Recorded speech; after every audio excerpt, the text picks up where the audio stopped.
Bismillahirrahmanirrahim. Assalamualaikum warahmatullahi wabarakatuh. Selamat datang di perkuliahan ilmu resep pertemuan ke-7 tentang diabetes mellitus bersama saya apoteker Cynthia. Pustaka yang bisa teman-teman baca yang pertama dari Pharmaceutical Care oleh Departemen Kesehatan RI yang terkhusus untuk diabetes mellitus. Kemudian Pharmacotherapy Handbook yang dari Dipiro et al.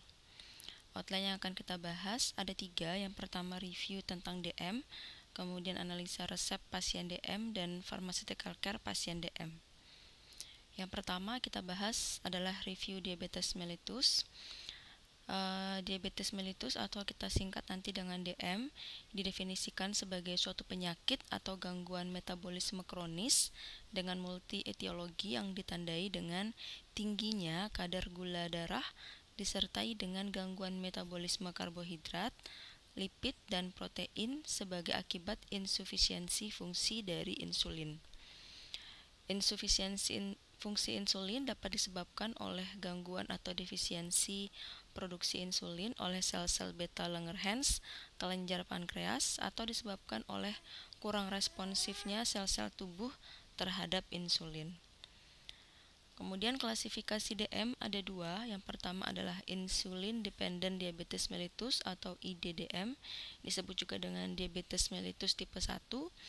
Ini adalah destruksi sel beta umumnya menjurus ke arah defisiensi insulin yang absolut melalui proses imunologik atau autoimunologik atau idiopatik.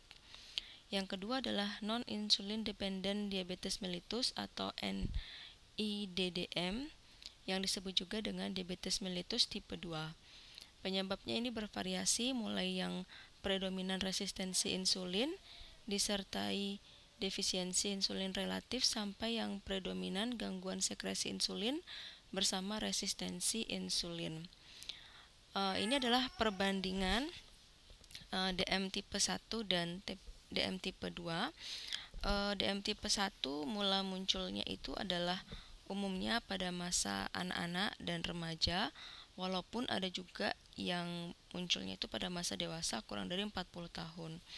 Untuk DM tipe 2 ini umumnya terjadi pada usia tua atau lebih dari 40 tahun.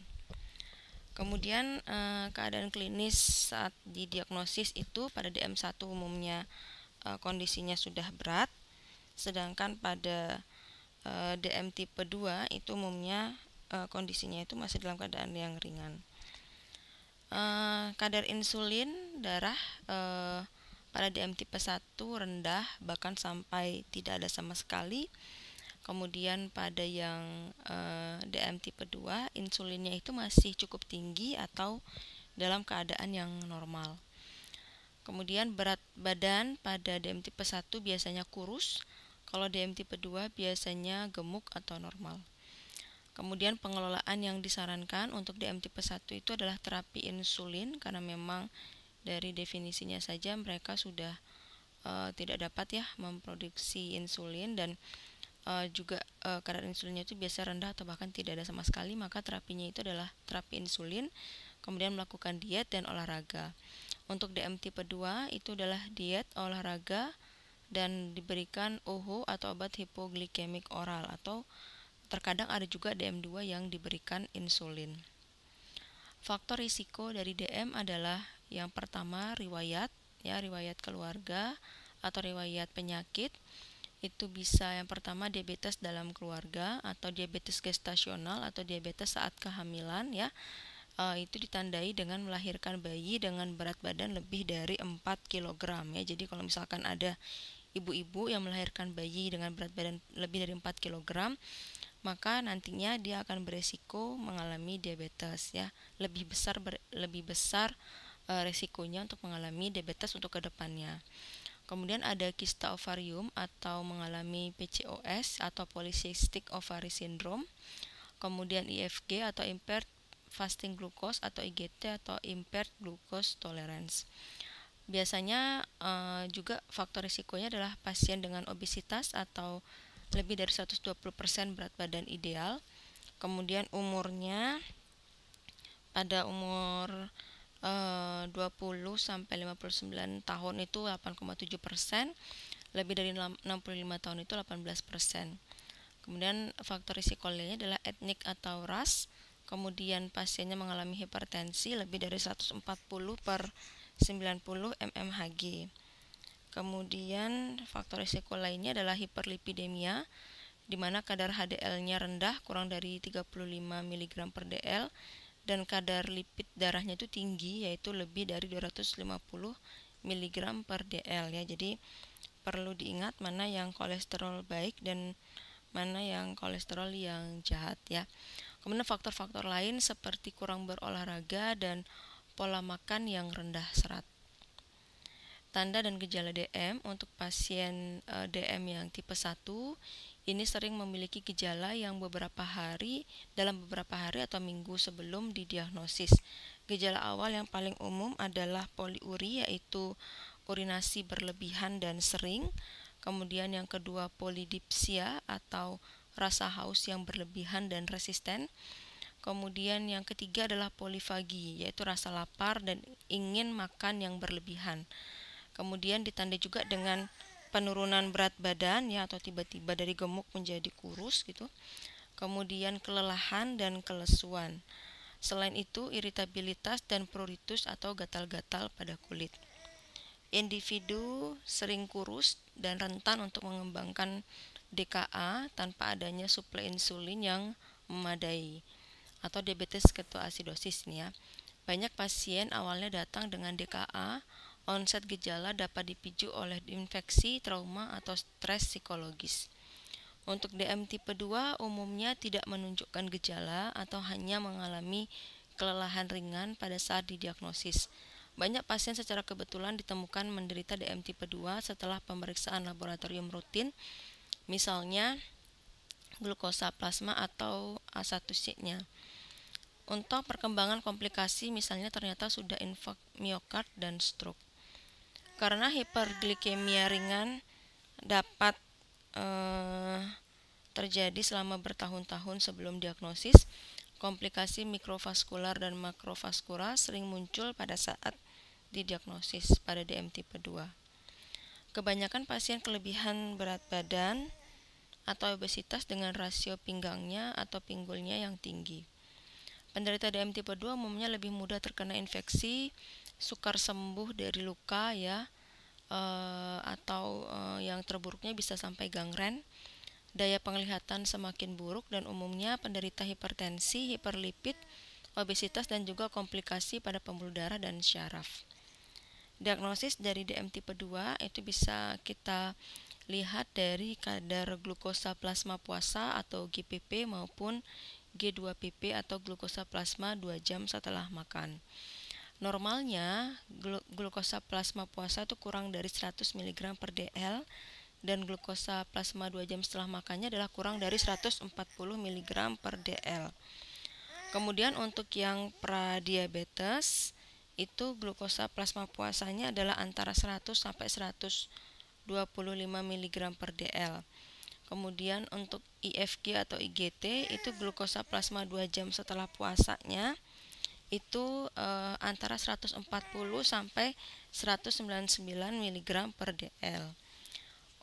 Untuk pasien diabetes ya, penegakan diagnosisnya adalah ketika glukosa plasma puasanya itu lebih dari sama dengan 126 mg per dl dan glukosa plasma 2 jam setelah makannya adalah lebih dari sama dengan 200 mg per dl.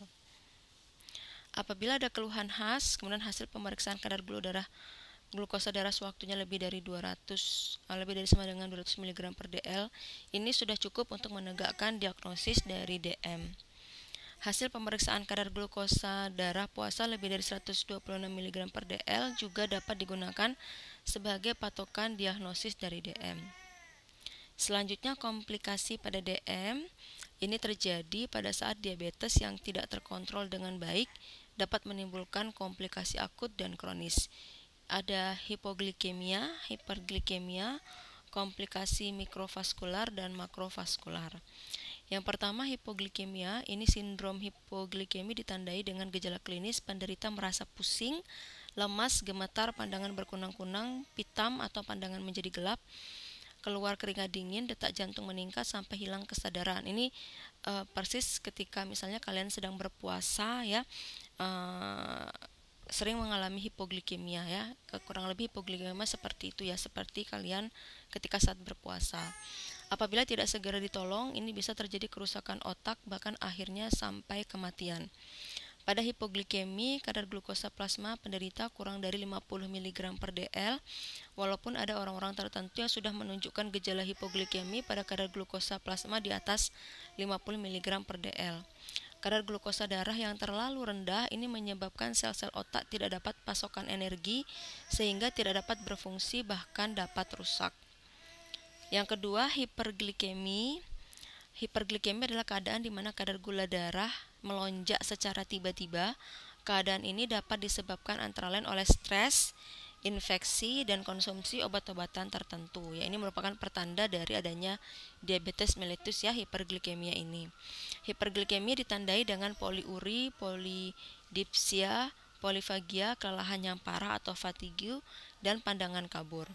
Hiperglikemia yang berlangsung lama dapat berkembang menjadi keadaan metabolisme yang berbahaya, antara lain ketoasidosis diabetik atau diabetic ketoacidosis atau DKA, dan hiperosmolar hyperglycemic syndrome atau HHS yang keduanya dapat berakibat fatal dan membawa kematian. Selanjutnya adalah komplikasi makrovaskular. Ada 3 jenis komplikasi makrovaskular yang umum berkembang pada penderita diabetes adalah penyakit jantung koroner atau coronary heart disease atau CAD, kemudian penyakit pembuluh darah otak, dan penyakit pembuluh darah perifer atau peripheral vascular disease atau PVD. Karena penyakit-penyakit jantung sangat besar resikonya pada penderita diabetes, maka pencegahan komplikasi terhadap jantung harus dilakukan.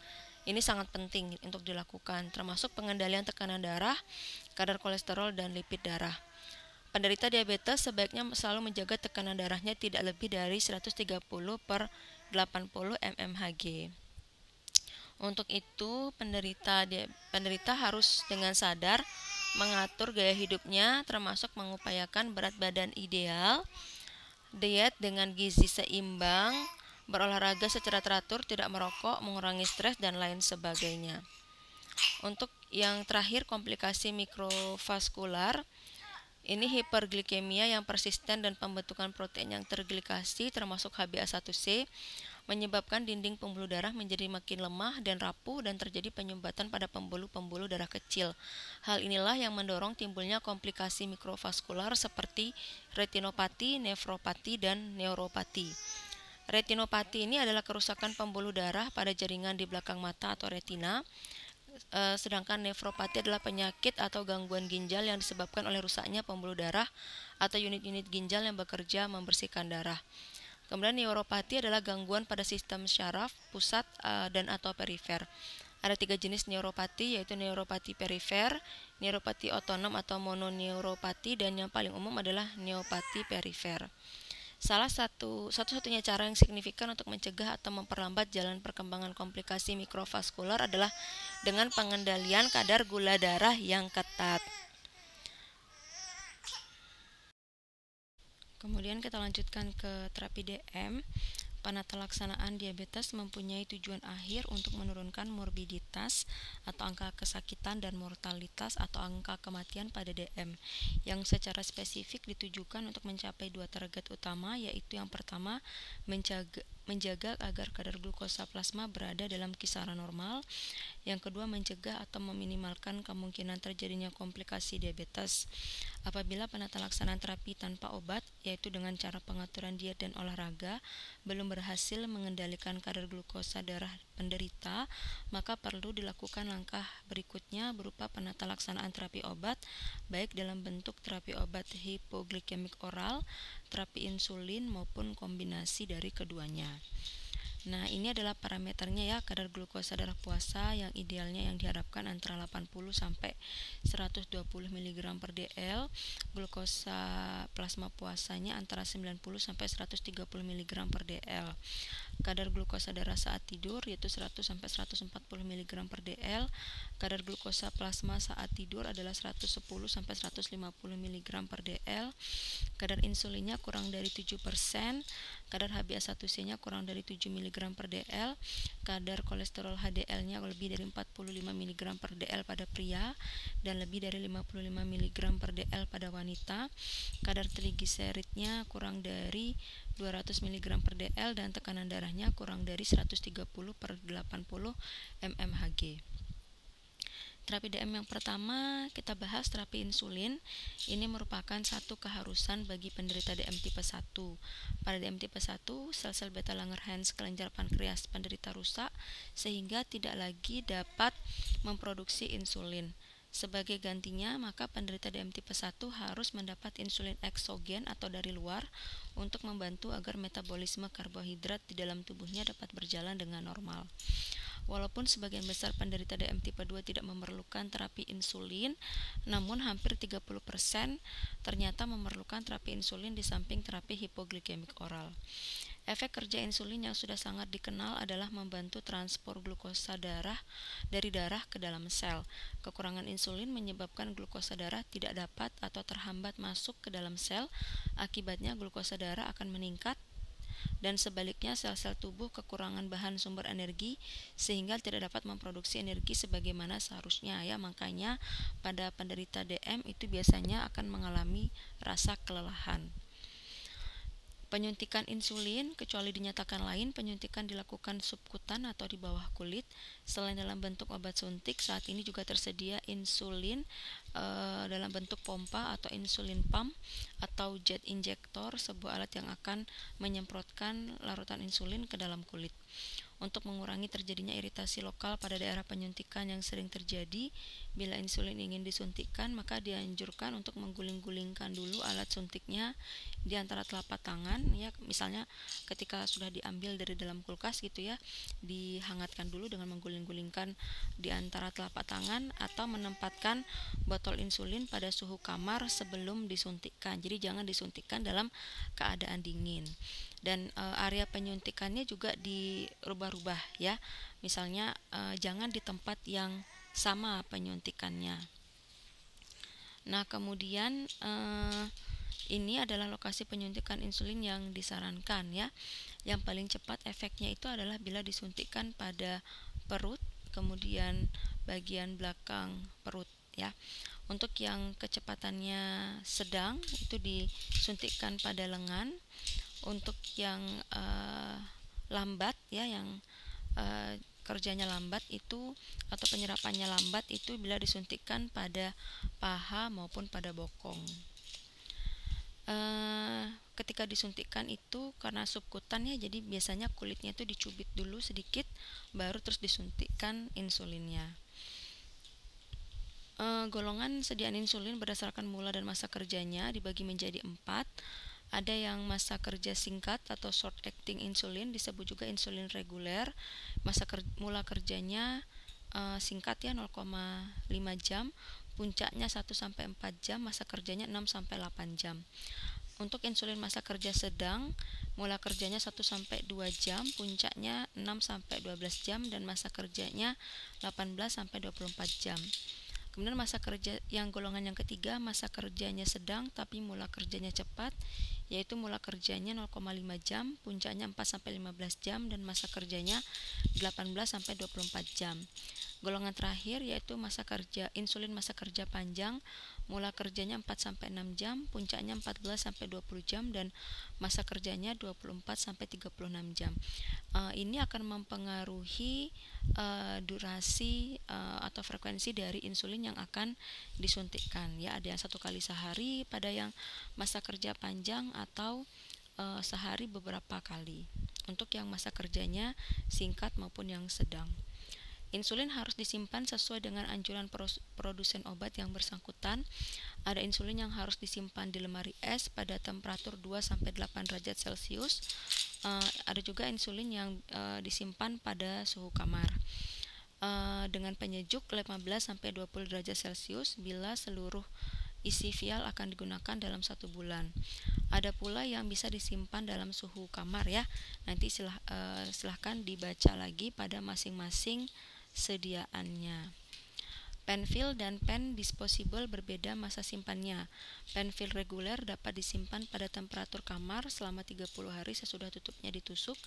Penfill 30/70 dan NPH dapat disimpan pada temperatur kamar selama 7 hari sesudah tutupnya ditusuk.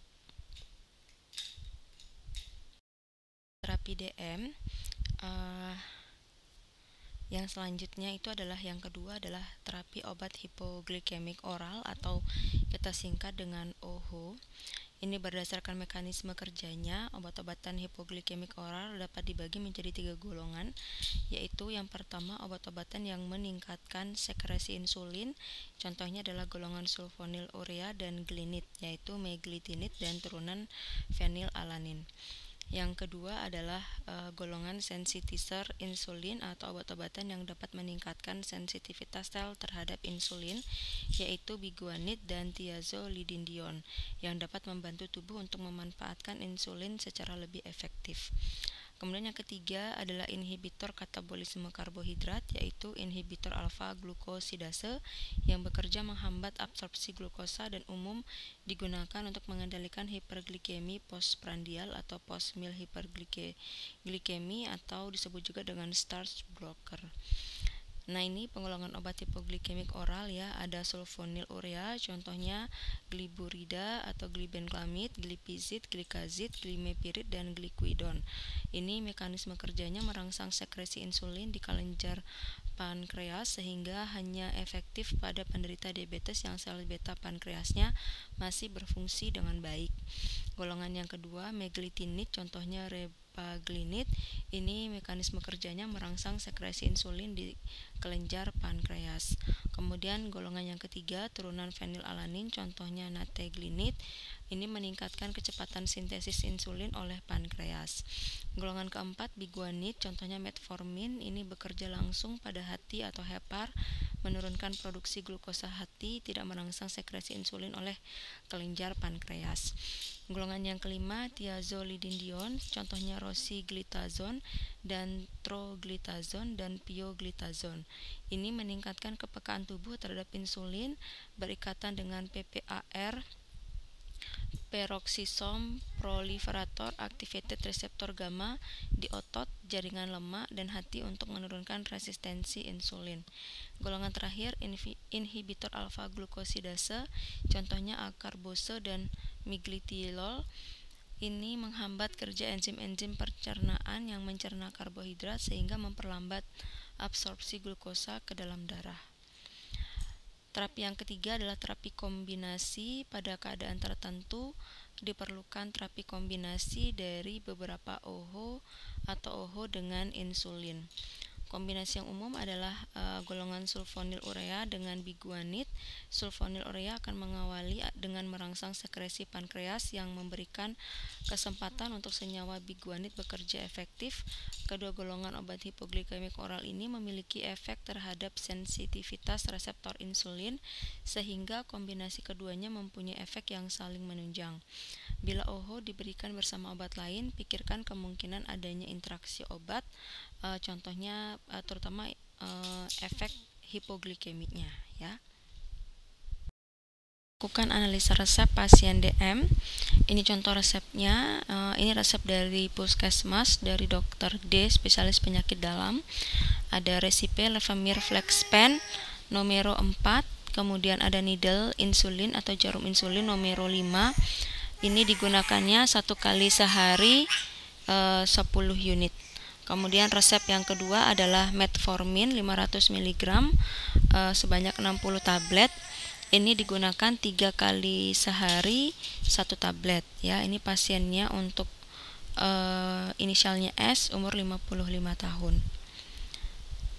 Terapi ini digunakan 2 ya, terapi insulin dan OHO. Untuk terapi insulinnya adalah Levemir Flex Pen insulin. Ini isinya insulin detemir 100 unit internasional ya. Jadi dalam satu Flex Pen itu terdapat insulin detemir sebanyak 100 unit. Ini merupakan golongan insulin kerja panjang, makanya dia digunakan hanya 1 kali sehari. Kemudian yang kedua ada terapi OHO. Ini adalah metformin 500 mg, ini adalah golongan biguanid.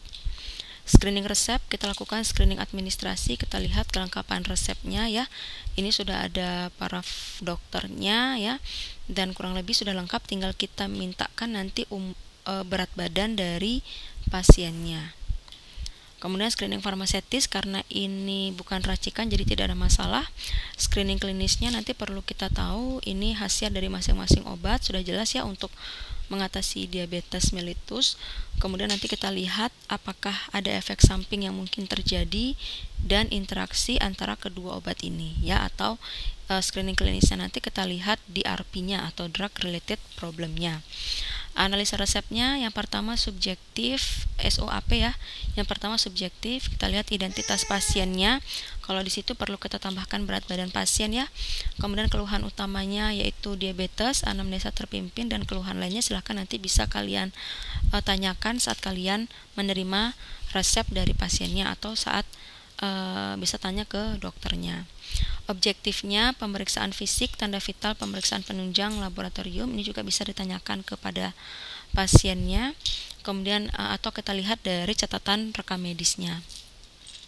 Kemudian untuk yang asesmennya ini yang kita lakukan selaku apoteker ya. Kita lihat problem medisnya apa, kemudian terapi yang diberikan apa, asesmen atau penilaiannya bagaimana, dan rekomendasi apa yang bisa kita berikan. Kemudian yang terakhir yaitu adalah plan. Dengan melakukan pharmaceutical care, kita tentukan tujuan terapinya apa, terapi farmakologinya apa, non farmakologinya apa, rencana KIE yang akan kita buat, dan yang kita lakukan adalah monitoring terapi. Kita asesmen langsung ke asesmen DRP ya. Problem medisnya adalah dia diabetes, terapi insulin detemir 1 kali sehari 10 unit internasional. Yang pertama asesmennya kita monitoring efek samping dari hipoglikemia. Kemudian yang kedua kita hitung kesesuaian dosis insulin berdasarkan berat badan pasien. Misalkan pada DM tipe 2 inadequately control on oral medication itu digunakan 10 unit per hari subkutan atau 0,1 sampai 0,2 unit per kilogram per hari pada malam hari setelah makan atau pada dosis terbagi tiap 12 jam. Kemudian rekomendasi yang kita berikan, edukasi kepada pasien tanda dan gejala hipoglikemi dan cara mengatasinya. Kemudian karena ini subkutan, disuntikkan subkutan saat makan malam atau sebelum tidur. Kemudian yang kedua, misalnya tadi ya, hitung kesesuaian dosis.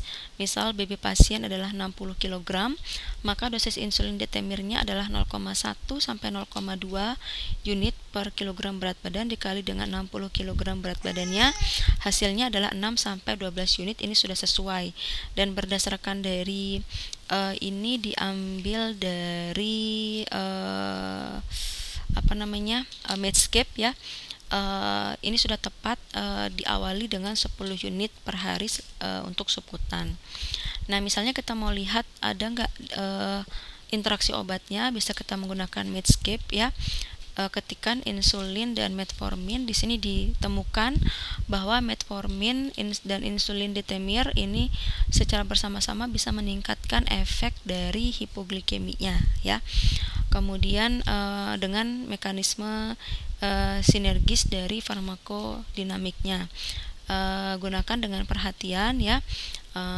Kemudian ini bisa jadi juga misalkan terjadi hipoglikemi, bisa kita sesuaikan dosisnya ya. Kemudian DRP yang kedua, ini problem medisnya masih sama DM, digunakan metformin 500 mg 3DD 1 tablet. Asesmennya yang pertama cek kesesuaian dosis metformin, kemudian dosis metformin targetnya adalah 1000 mg 2 kali sehari. dosis efektif minimalnya adalah 1000 mg per hari. Dosis maksimalnya adalah 2550 mg per hari. Ini dilihat dari Handbook of Pharmacotherapy. Nah, sedangkan berdasarkan PIONAS itu dosis awal 500 mg setelah sarapan untuk sekurang-kurangnya 1 minggu. Ini artinya 1 kali sehari. Lalu 500 mg setelah sarapan dan makan malam untuk sekurang-kurangnya 1 minggu kemudian, atau ini 2 kali sehari. Kemudian 500 mg setelah sarapan, setelah makan siang dan setelah makan malam, atau 3 kali sehari, di mana dosis maksimumnya adalah 2 gram sehari dalam dosis terbagi. Kemudian efek samping metformin frequently cause GI side effect seperti diare, kemudian ketidaknyamanan pada perut dan stomach upset. Yang ketiga, metformin may cause a metallic taste and may lower vitamin B12 concentration ya. Maka rekomendasinya yang pertama ini karena ada dua literatur ya. Literatur yang pertama itu 2 kali sehari, literatur yang ketiga itu bisa 3 kali sehari. Maka kita lihat seharinya pasiennya itu menggunakan 500 kali 3 1500 mg per hari. Ini tidak melebihi dosis maksimum sehari baik pada literatur yang pertama maupun pada literatur yang kedua ya. Kemudian 3 kali seharinya ini bisa kita lihat dari literatur yang kedua dari PIONAS. Kemudian untuk mengatasi masalah yang kedua yaitu efek samping pada saluran cerna, maka metformin itu digunakan saat makan atau segera setelah makan. Kemudian tadi DRP yang ketiga ya bisa menyebabkan rendahnya vitamin B12, maka vitamin B12-nya bisa ditambahkan ya sebagai suplemen jika diindikasikan. Kemudian yang terakhir, pharmaceutical care pasien diabetes mellitus. Peran apoteker yang seperti biasa rencana pengobatan atau care plan. Dalam tim terpadu, peran apoteker adalah memberikan rekomendasi dalam pemilihan obat yang tepat berdasarkan kondisi pasien yang diperoleh dari hasil wawancara dan hasil diagnosa dokter. Yang kedua, implementasi pengobatan, menyediakan obatnya atau drug supply manajemennya, memberikan informasi dan edukasi, dan kita melakukan konseling ya dengan melakukan 3 prime question. Yang pertama, apa yang dikatakan dokter tentang peruntukan atau kegunaan obat Anda. Yang kedua, bagaimana yang dikatakan dokter tentang cara pakai obat Anda, dan apa yang dikatakan dokter tentang harapan terhadap pengobatan Anda. Ini juga ada pertanyaan pengembangan, silahkan dibaca lagi materi tentang KIE. Kemudian peran apoteker pada pasien DM, yang pertama mendampingi, memberikan konseling dan bekerja sama erat dengan penderita dalam penata laksanaan diabetes sehari-hari, khususnya dalam terapi obat merupakan salah satu tugas profesi kefarmasian. Yang kedua, membantu penderita menyesuaikan pola diet sebagaimana yang disarankan ahli gizi dan mencegah dan mengendalikan komplikasi yang mungkin timbul, mencegah dan mengendalikan efek samping obat, kemudian memberikan rekomendasi penyesuaian regimen dan dosis obat yang harus dikonsumsi penderita. Ini bersama-sama dengan dokter ya, yang merawat penderita yang kemungkinan dapat berubah dari waktu ke waktu sesuai dengan kondisi penderita. Ini merupakan peran yang sangat sesuai dengan kompetensi dan tugas seorang apoteker. Kemudian yang terakhir, sarankan pasien untuk melakukan pemeriksaan mata, kaki, dan gigi satu kali dalam setahun. Kemudian ingatkan juga pasien untuk selalu menjaga tekanan darah, target kurang dari 130/80 mmHg, dan LDL kolesterol targetnya kurang dari 100 mg/dl. Kemudian informasi terapi farmakologi yang bisa kita berikan ya. Ini masing-masing tergantung dari golongannya. Misalnya sulfonylurea, bahan konselingnya adalah tanda-tanda hipoglikemi dan penanganannya. Kemudian sulfonylurea ini minumlah glipizid kira-kira 30 menit sebelum makan untuk meningkatkan efektivitasnya. Kemudian hindari alkohol. Alkohol mungkin dapat menyebabkan hipoglikemi dan menginduksi reaksi flushing. Untuk golongan yang kedua, meglitinid, sampaikan gejala hipoglikemi dan penanganannya, kemudian minum dengan segera atau 30 menit sebelum makan, kemudian lewatkan 1 dosis bila tidak makan pagi, siang, atau malam gitu misalnya ya, itu dilewatkan dosisnya. Kemudian yang keempat, tambahkan 1 dosis setiap kali makan tambahan. Untuk golongan biguanid, minum bersama makanan untuk menghindari gangguan pada perut atau gastrointestinal upset, kemudian mungkin mengalami diare ringan dan kembung. Apabila diminum bersamaan dengan sulfonylurea atau insulin, penderita perlu diingatkan kemungkinan terjadinya hipoglikemi. Nah, contohnya pada resep tadi ya, dia akan menggunakan insulin dan metformin, maka perlu kita sampaikan efek dari hipoglikemi dan cara penanganannya. Jelaskan bahwa gangguan ginjal dapat mengarah pada asidosis laktat dan mintalah untuk memantau fungsi ginjal dan hati secara teratur.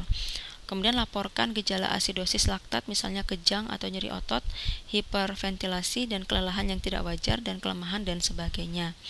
Hindari alkohol, laporkan masalah medis yang bersamaan dengan prosedur diagnostik yang mendatang. Kemudian untuk golongan yang kelima, thiazolidinedion, itu minumlah dengan makanan. Apabila diminum dengan sulfonylurea atau insulin, penderita perlu diingatkan kemungkinan terjadinya hipoglikemi dan laporkan tanda-tanda toksisitas hati, misalnya merasa mual, muntah, nyeri perut, kelelahan yang tidak wajar, tidak nafsu makan atau anoreksia dan urin berwarna gelap dan sebagainya. Yang terakhir adalah penghambat alfa glukosidase. Ini minum bersama sendok pertama setiap makan. Jadi suapan pertama ketika kalian makan, itulah saatnya kalian minum golongan penghambat alfa glukosidase. Lewati 1 dosis bila tidak makan. Kemudian apabila diminum atau diberikan bersamaan dengan sulfonylurea atau insulin, atasi reaksi hipoglikemi dengan sumber glukosa yang sudah tersedia, misalnya dextrose, atau penggunaan gula pasir tidak efektif karena pengaruh akarbose. Peringatkan kemungkinan terjadinya diare, sendawa, nyeri perut khususnya pada pengobatan awal, dan laporkan gejala gangguan pencernaan yang terus-menerus. Ini edukasi penggunaan insulin kepada pasien DM, terutama yang penggunaannya flex pen yang banyak digunakan ya. Yang pertama tadi, kalau misalkan disimpan dalam kulkas, hangatkan dulu insulinnya dengan cara menggulung-gulungkan di telapak tangan ya, karena kalau disuntikkan dalam keadaan dingin ini dikhawatirkan akan menimbulkan rasa nyeri saat penyuntikan. Kemudian buka tutup insulinnya. Kemudian yang kedua, pasang jarum insulinnya ya. Kemudian buka tutup jarum insulinnya ya. Kemudian yang ketiga ya, kita putar insulinnya ya.